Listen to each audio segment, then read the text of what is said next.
I'm Darren Morton, I'm Simon Matthews. This is Lift. the Lifestyle Medicine podcast where we dive into the science of health and well-being.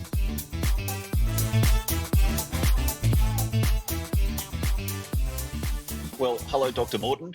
Nice to see you again. Very good to see you, Simon. And I understand you've just returned from back in your former part of the world.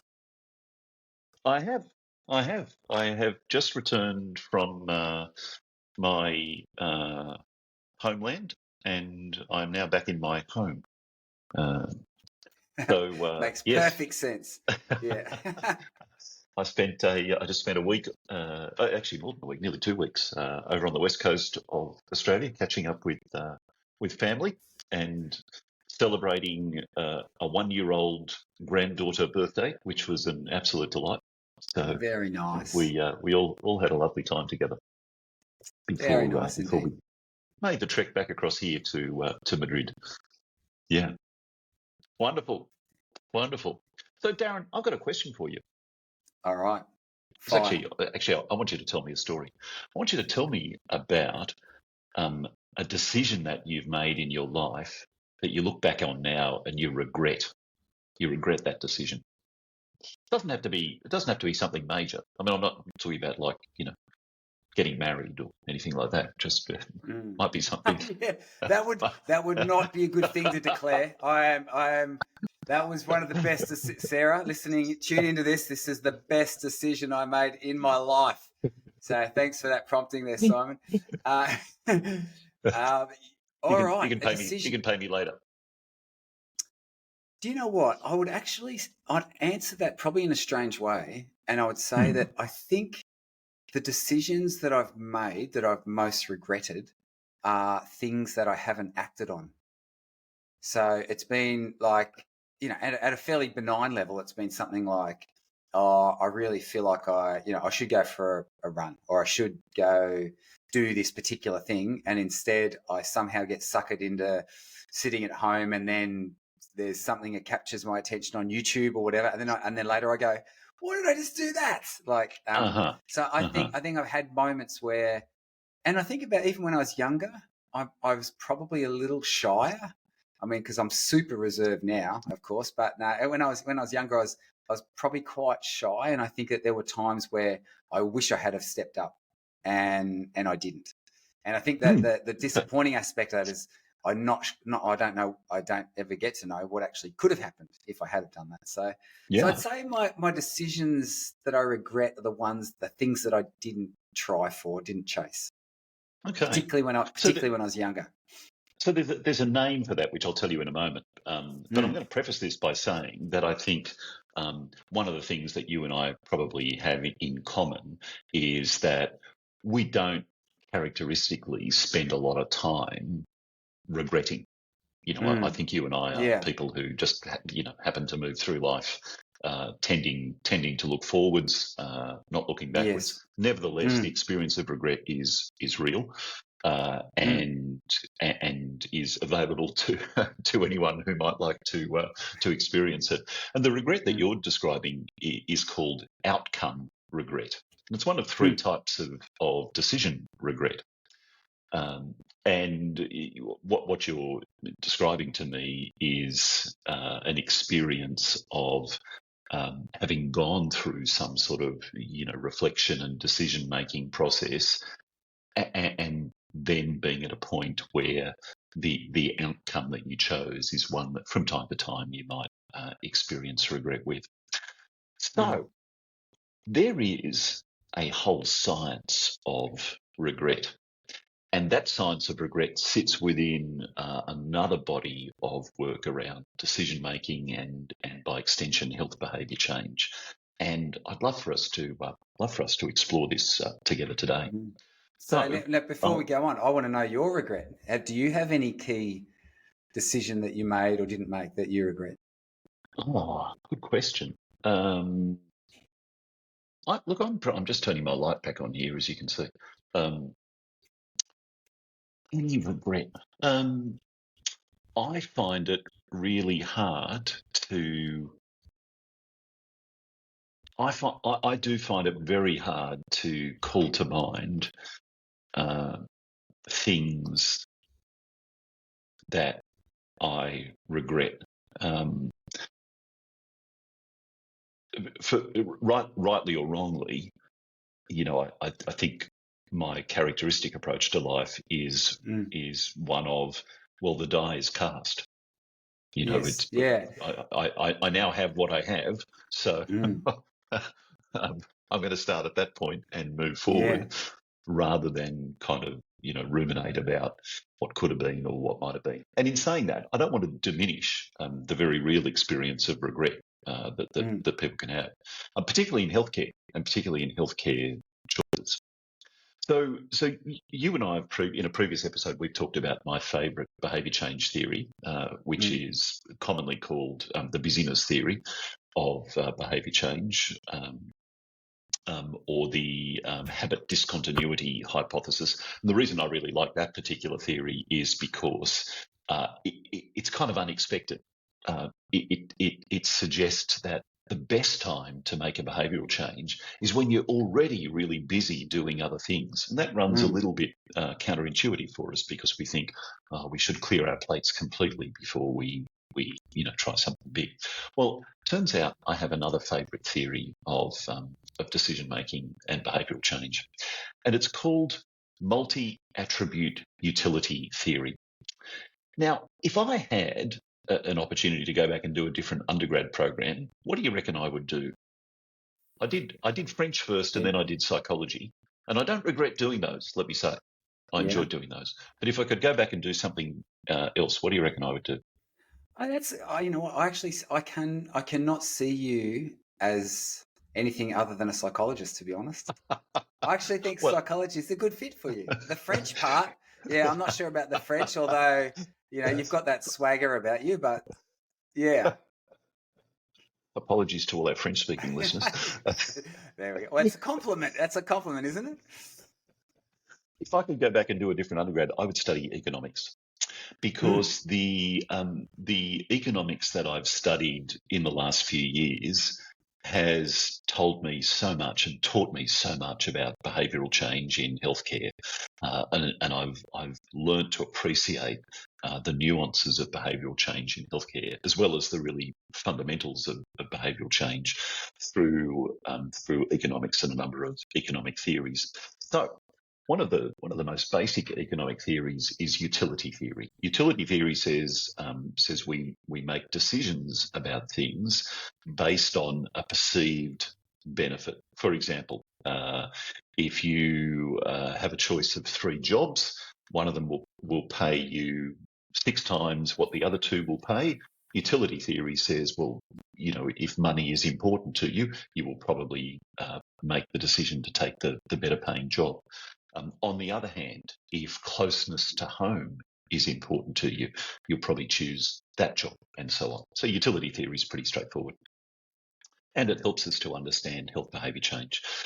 One of the adaptations of utility theory is called multi-attribute utility theory.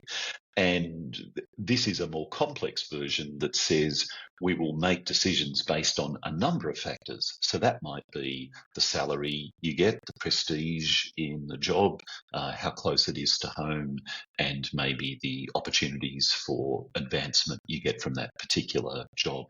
So multi-attribute utility theory says you'll be sort of juggling and shifting all of those things in your mind to come out with an overall best option for you that's made up of all of those factors.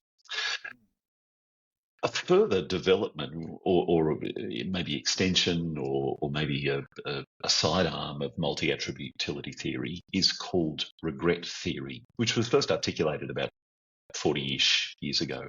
And regret theory really is the emotional response to decisions, or it describes the emotional response to decisions. In other words, regret theory says that we can tend to anticipate regret and make decisions that will minimize or avoid that experience of regret. Turns out that this is a really important part of healthcare decision making as well. And particularly in lifestyle medicine, where a lot of our work is focused on conversations with patients and clients about their healthcare and making choices about what they do with respect to their healthcare. So you described an experience that we would call outcome regret.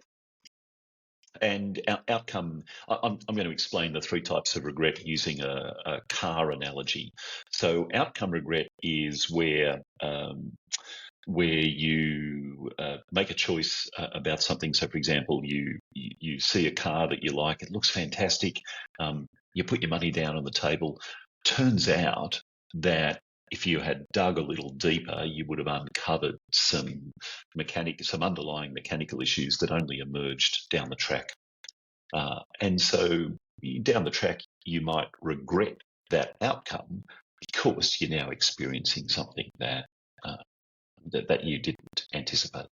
That's the first type of regret.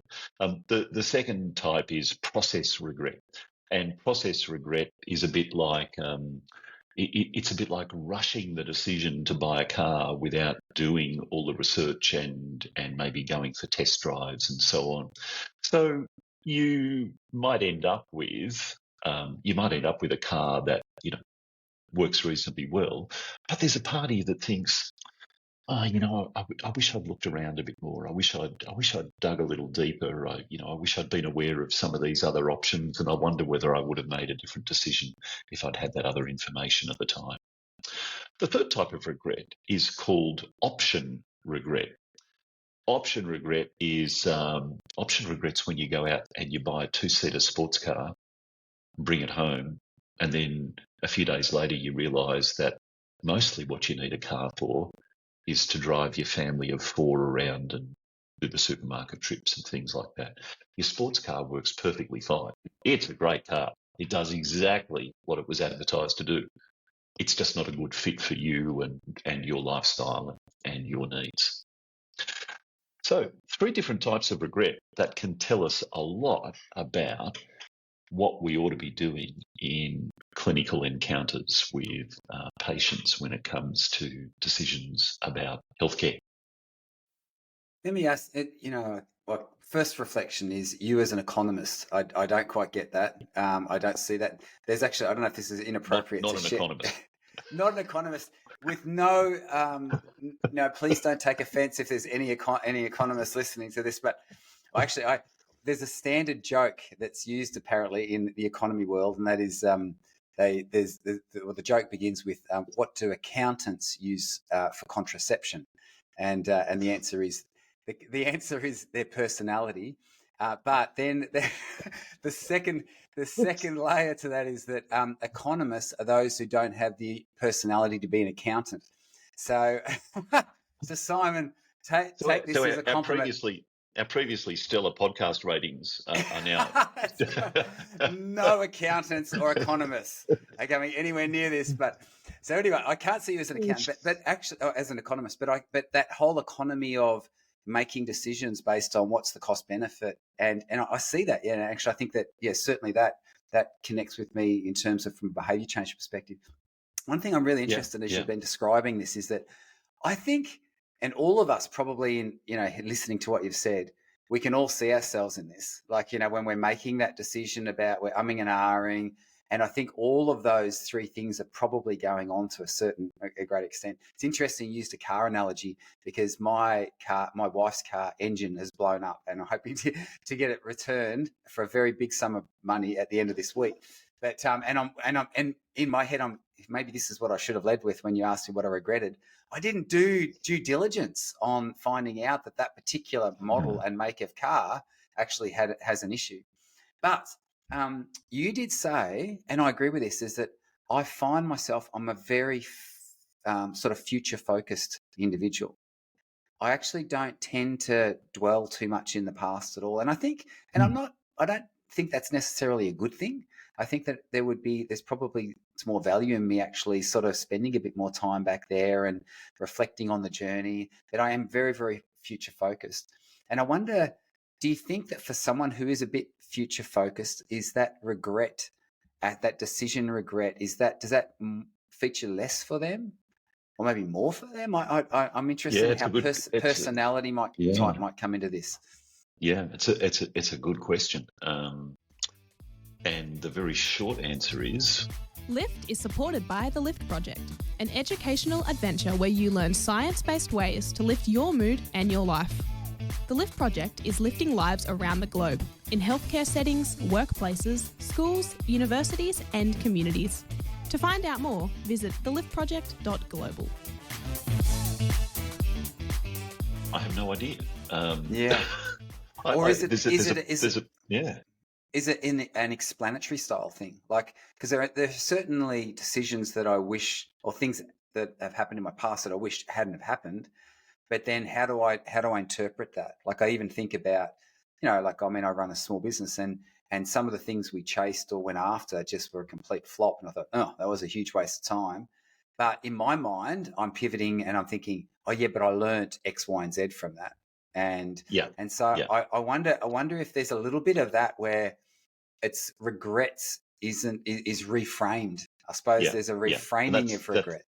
That's exactly the word that I would choose there. That what you're describing is a process of reframing, and I think that reframing is absolutely available to us without being Pollyanna-ish about it. We don't have to reframe every single negative outcome in our lives, and nor should we.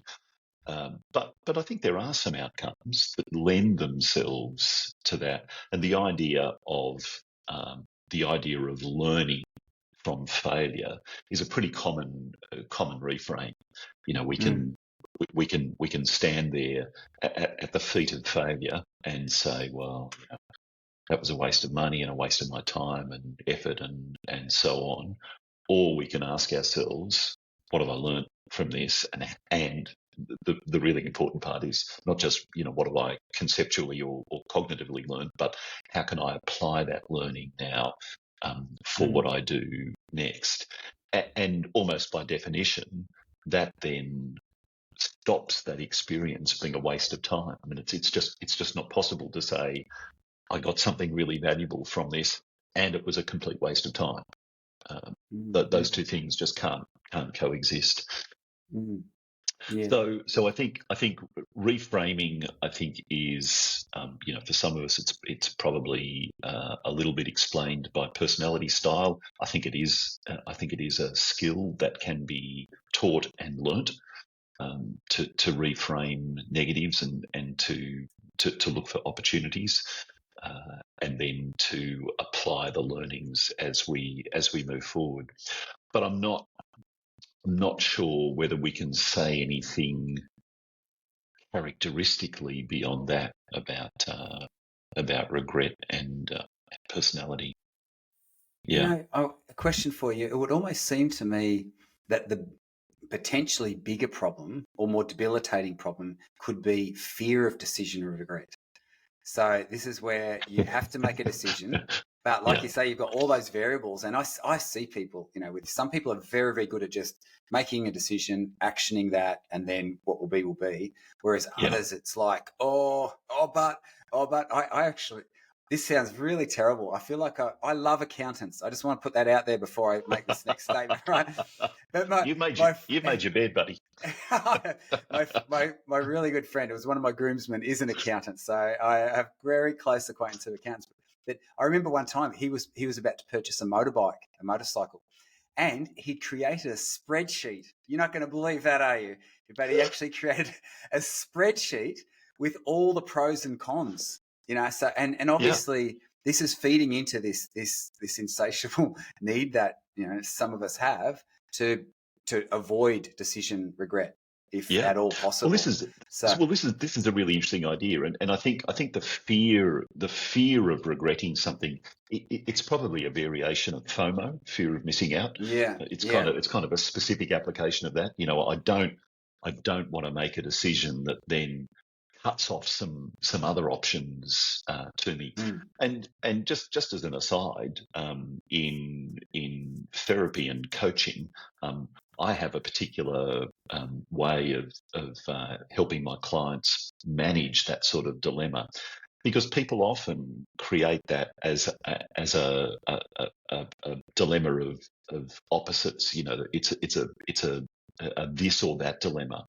Either I decide this or I decide that, and now I feel stuck, because if I choose that, I miss all these things. If I choose that, I miss all those things.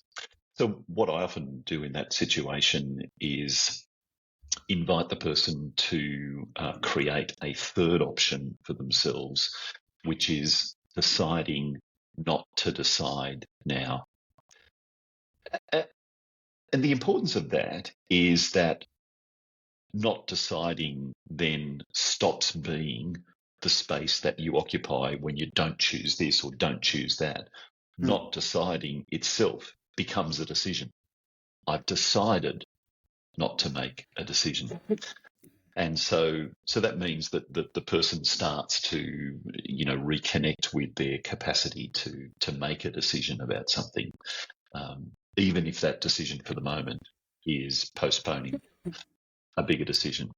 So Darren, just as an aside, one of the ways that I manage that in therapy and coaching is by talking with my clients about having a third option there, because one of the hallmarks of that sort of fear of regret or fear of missing out, if you like, is that the people feel stuck in a binary choice. Either I've got to choose that and get some small benefit and miss all these things, or I choose this, get a little benefit and miss all those things. So they feel really caught. So what I do is invite people to introduce a third option, which is deciding not to decide right now. And the significance of that is that it takes that experience of I can't decide and a feeling of powerlessness and helplessness and turns that into an active decision. I'm not just caught in this place where I can't choose this or that. I'm positively choosing not to make a decision about this right now. Once that decision has been made, then you can have conversations about what other information might be useful here and so on, and you can continue the conversation. But that's a useful means of helping to bridge that gap.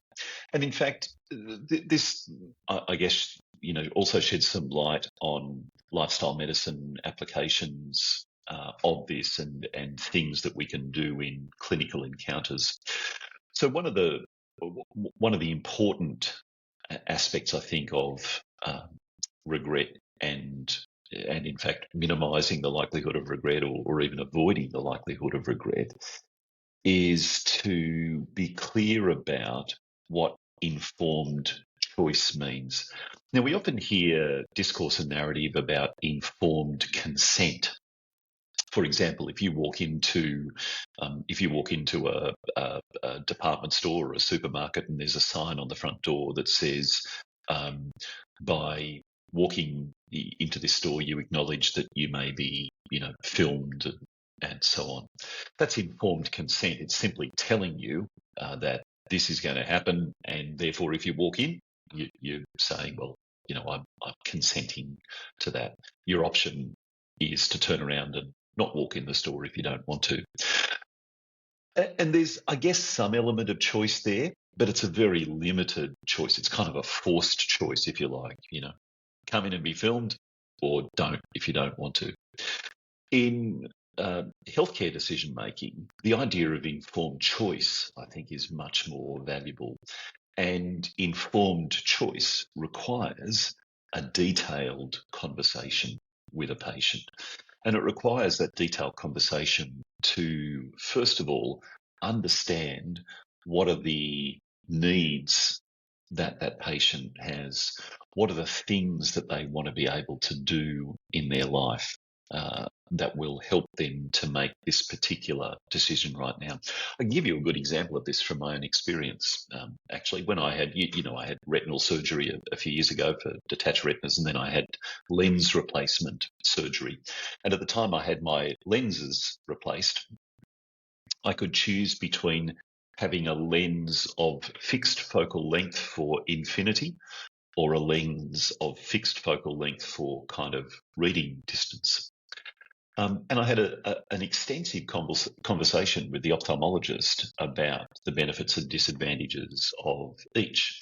And for my lifestyle, which is fairly active and outdoors, I chose the fixed focal length of infinity because I'm going to be spending far more time using my eyes for that than I am for doing something here. And when I need to do something here, I can just pop on a pair of glasses easily. If I had to put on a pair of glasses every time I wanted to drive a car or ride a bike or go bushwalking or whatever, that would have driven me up the wall. So that's a good example of informed choice. I made the decision based on my understanding of my own needs, values, what's important to me, and so on. So this is a really important part of clinical decision making with patients. What matters to you here? What do you want your life to look like? What do you want to be able to do after this particular treatment or intervention? Because that is going to help us to make a good decision about what to do in the present time. And that, of course, really, in many ways, probably loads most strongly on the process regret that we talked about, so that a patient doesn't eventually get a treatment outcome and then think, oh, I wish I'd been able to explore the options more, or I wish I had more information about what was available at the time, or something like that. So tell me then, what would you? Oh, sorry. Yeah, no, go ahead. So I suppose the question that jumps out for me is, as a psychologist who can fix all of our problems, what would you say, like for someone who is dealing with decision regret, what's probably a good way forward? And B, for those people who are really immobilized by decision fatigue, what would be your top tips and advice there? Well, I'm going to say the best way to manage decision regret is not to have it emerge in the first place. And I think that there are a bunch of things that we can do in lifestyle medicine, clinical encounters, to really minimise quite significantly the likelihood that someone will experience that. And they're those discussions around informed choice, making use of the therapeutic alliance. You and I have talked about this before, the centrality of the therapeutic alliance, clinicians being warm, interested, empathetic, engaged, listening deeply, understanding, curious, and so on. And all of those factors really drive those discussions that help a clinician to understand the patient's needs, and then to have a discussion with them about what the available options are, what the possible side effects or adverse outcomes might be, what can be done to manage those, and so on. Interestingly, what the literature tells us is that when those processes are honoured, in other words, when the therapeutic alliance is really used to its maximum, and when patients have an experience of a good decision-making process, even if they experience some regret, it's typically much less significant than if that factor hadn't been there to start with. And they're much more likely to be able to kind of say in their minds, well, I made the decision I did based on all this information. I've kind of been unlucky, but that's okay. I can still move forward. Oh, that makes sense to me. I'm even thinking, and the example I used earlier with my wife's car, the regret I have about that was that I didn't do due diligence. I didn't do the research to find out, and the truth is it may have been an outstanding car that can still have mechanical problems, but I think in my mind, I would be thinking, oh, well, that was unlucky, and as compared to, oh, I should have known about that. I should have taken a deeper dive. So yeah, that makes a lot of sense to me, that being as informed as you can, but then at some point, obviously, making a decision and then standing by that and being prepared to live with it. Yeah, exactly. And again, what the literature about decision regret tells us is that the stronger that therapeutic alliance is, the lower the likelihood of decision regret, um, and the more likely that that regret will be able to be reframed for the person. Actually, I'll give you another example, which is an extension of the first example I gave you. When I had the lens replacement therapy, the ophthalmologist told me ahead of time, there's always a chance in lens replacement that you get some scar tissue forming, just around where the lens fits. And he said that the treatment for that is very, very straightforward. It's simply lasered off, and one of the possible outcomes of that laser treatment is that there can still be little bits of that scar tissue remaining that are almost impossible to remove, except by evacuating the eyeball. Then he went on to say, in someone who hasn't had a retinal detachment, evacuating the eyeball I'd be much more likely to consider, but because you have had, I don't want to disturb what's already going really well. And by that stage, I was 3 or 4 years post-op from my retinal surgery, and things were going and continue to go spectacularly well. So essentially what he was saying was, if this happens, I'll do this treatment. There's a small chance that this treatment may not completely resolve the issue, and I would be reluctant to do anything else unless this is having a dramatic impact on your lifestyle. Well, guess what?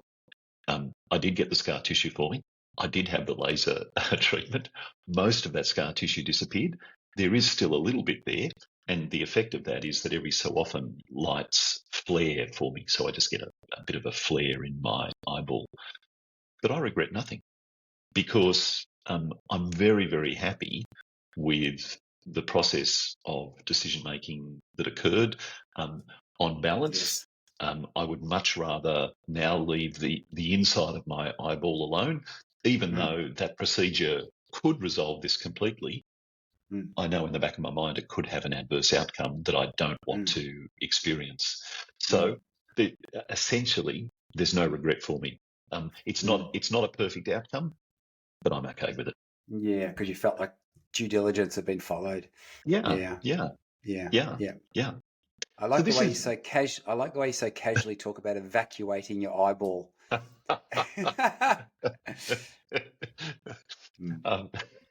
I'll tell you that story another time. I still have memories of the experience because I was sedated rather than anaesthetized.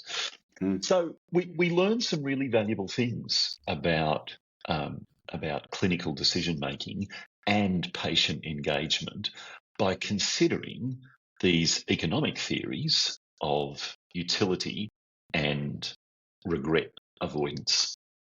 And both of those theories together, which are, as I said, they're economic theories of decision-making and choice, remind us of the centrality of the therapeutic alliance in healthcare.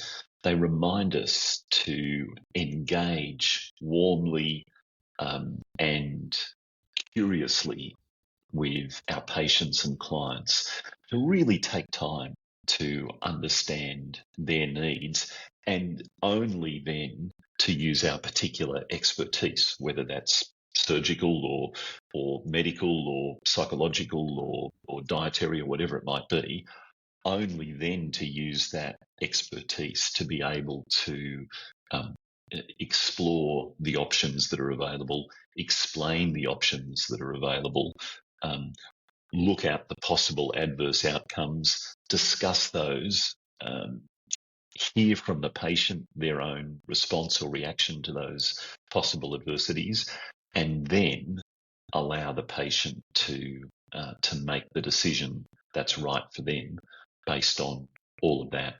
And if we follow that model, then we can be confident that we are literally empowering patients to make decisions about their own care. This is probably the purest form of patient-centered care in many ways. We're putting the patient right at the heart of the decision-making.